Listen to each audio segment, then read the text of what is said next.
அனைவருக்கும் வணக்கம். இன்னைக்கு ஜூலை 15. யாருடைய பிறந்தநாள் தெரியுமா தங்கச்சி? தெரியுமே அண்ணா.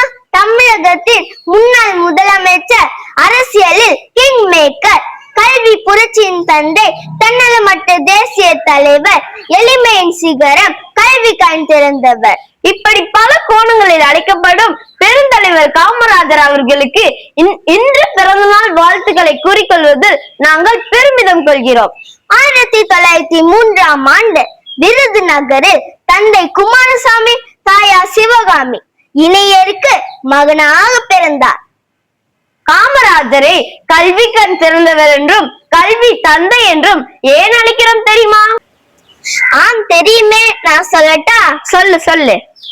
திருநெல்வேலி பக்கத்துல ஒரு சிறுவன் ஆடு மேய்த்து கொண்டிருந்தான். இதை பார்த்த காமராஜர், தம்பி இங்க வாப்பா, ஏன்பா பள்ளிக்கூடத்துக்கு செல்லவில்லை என்று காமராஜர் கேட்க போது அந்த சிறுவன் சொன்னா, பள்ளிக்கு சென்றா சோறு போடுவீங்களா, சாப்பிட்டால்தானே படிக்க முடியும் என்று அந்த சிறுவன் சொல்ல, அந்த வார்த்தைகள் அவர் மனதில் பெரும் தாக்கத்தை ஏற்படுத்தியது.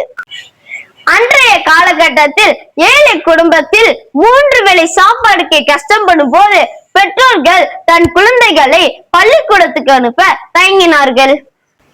ஆனால் நம்மளுடைய காமராஜர் என்ன செய்தார் தெரியுமா? வறுமை ஏழை எளிய குழந்தைகளின் படிப்பை தடைப்படுத்த கூடாது என்பதற்காக பள்ளிகளில் ஜாதி மதம் பேதமின்றி அனைத்து குழந்தைகளுக்கும் கட்டாய கல்வி கிடைக்க வேண்டும் என்று மதிய உணவு திட்டத்தை அறிமுகப்படுத்தினார். ஒரு மனிதன் எப்படி வாழ வேண்டும் என்றும் எப்படி அரசியல் செய்ய வேண்டும் என்றும் எடுத்துரைத்த ஒரு மாமனிதன் தான் நம்ம காமராஜர்.